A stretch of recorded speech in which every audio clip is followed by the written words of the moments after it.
Anxiety यानी कि चिंता की बीमारी, बहुत ज़्यादा सोचने की बीमारी, अपने ही सोच में रहने की बीमारी। अब ये सोच किसी भी प्रकार की हो सकती है। हो सकता है आपके हेल्थ से रिलेटेड आप सोचते हैं, किसी बीमारी के बारे में बार बार वही थॉट्स आपको आते हैं। हो सकता है बच्चे के बारे में, फ्यूचर के बारे में, फैमिली के बारे में, पैसे के प्रॉब्लम से रिलेटेड कुछ तो विचार आपके दिमाग में कंटिन्यूसली आते हैं। और ये अगर 6 महीने से ज़्यादा तक चलता है तो इसे हम कहते हैं जनरलाइज एंजाइटी डिसऑर्डर। और आज की दुनिया में, आज की इस स्ट्रेस भरी दुनिया में ये प्रमाण दिन ब दिन बढ़ता जा रहा है। काफ़ी लोग मैं देखता हूँ जो बहुत ज़्यादा एंशियस है, बहुत ज़्यादा सोचते रहते हैं। और अगर आपको भी ऐसी तकलीफ़ है तो ये एंजाइटी डिसऑर्डर में क्या क्या सिम्टम्स होते हैं, इसके लक्षण क्या होते हैं, ये मैं सबसे पहले आपको बताऊंगा।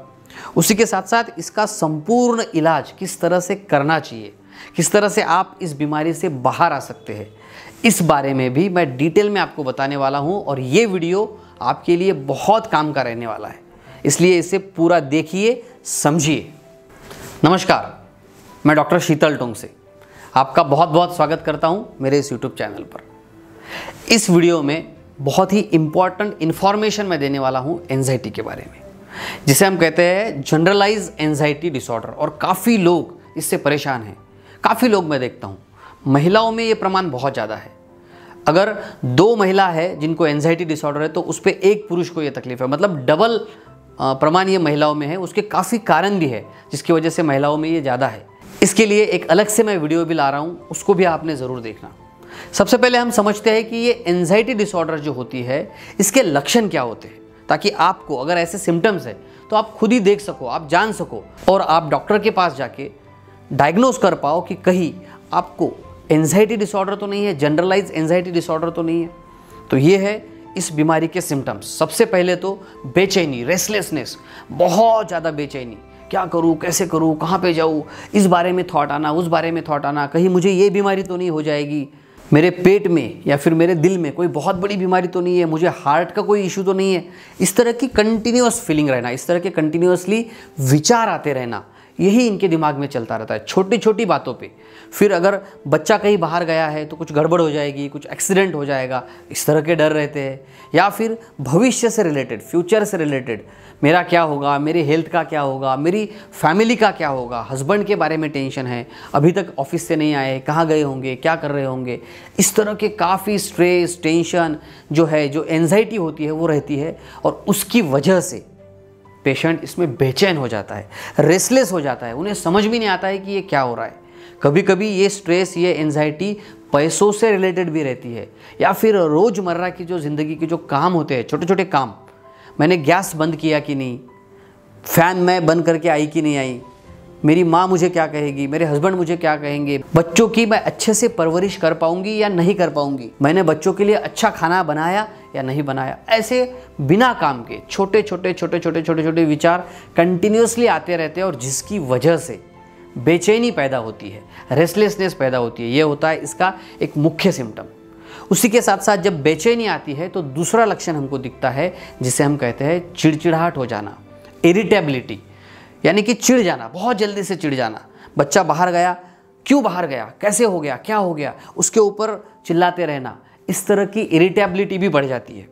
तो ये 2 मुख्य लक्षण इसमें दिखती है। पहले तो जैसे मैंने बताया रेस्टलेसनेस, बेचैनी हो जाती है, उसी के साथ साथ एसोसिएट रहती है इरिटेबिलिटी, चिड़चिड़ाहट होना, और ये होने की वजह से मेंटल एग्जॉशन होने लगता है।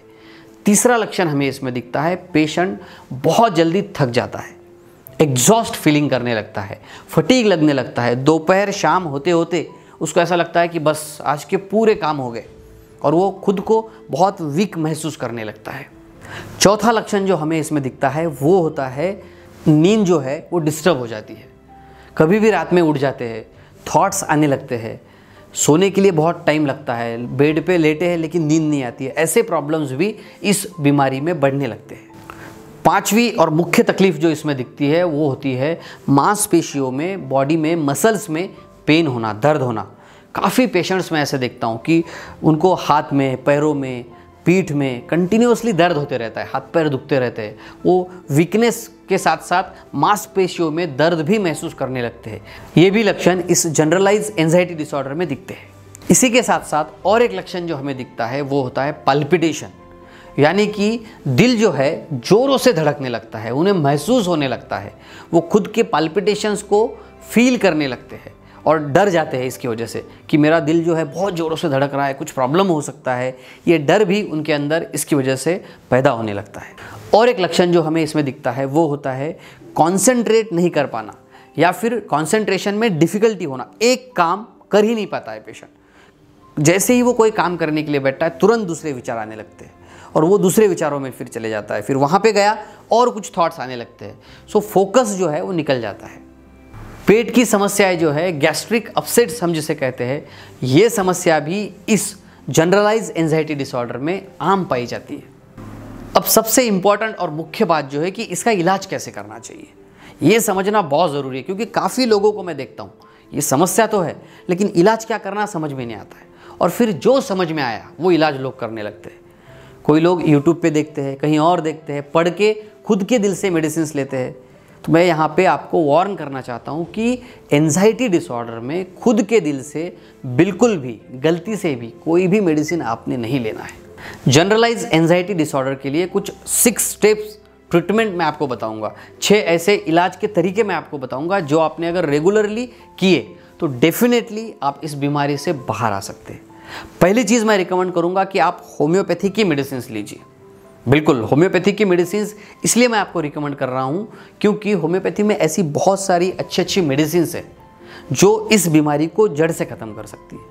और दूसरी इंपॉर्टेंट बात होम्योपैथी के बारे में ऐसे है, आपने सुना होगा होम्योपैथिक डॉक्टर डिटेल में आपसे सब चीज़ें पूछते हैं, आपकी हिस्ट्री ली जाती है और उसके अकॉर्डिंगली आपका व्यक्तित्व कैसा है, आपका स्वभाव कैसा है, किस कारण से आपको एंजाइटी हुई है, इन सभी चीज़ों का स्टडी करने के बाद एक दवाई आपको दी जाती है जिसको हम कहते हैं कॉन्स्टिट्यूशनल मेडिसिन, जो आपके नेचर में, आपके स्वभाव में भी परिवर्तन ला सकती है और आप पूरी तरह से इस बीमारी से ठीक हो सकते हैं।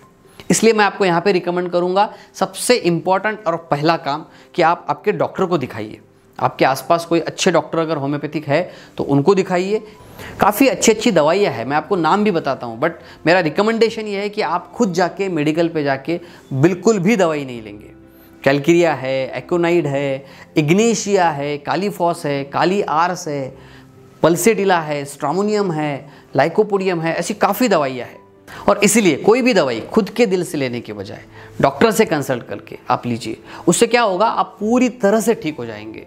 खुद के ऊपर, खुद के मन से कोई भी एक्सपेरिमेंट नहीं करना है। दूसरी और महत्वपूर्ण टिप जो जनरलाइज एंजाइटी डिसऑर्डर में इसका पूरा इलाज करने के लिए महत्वपूर्ण है वो है एक्सरसाइज। बिल्कुल, रेगुलरली एक्सरसाइज शुरू कर दीजिए। ये बहुत इंपॉर्टेंट टिप है और ये इसके ट्रीटमेंट का महत्वपूर्ण भाग है। कम से कम 45 मिनट एक्सरसाइज शुरू कर दीजिए।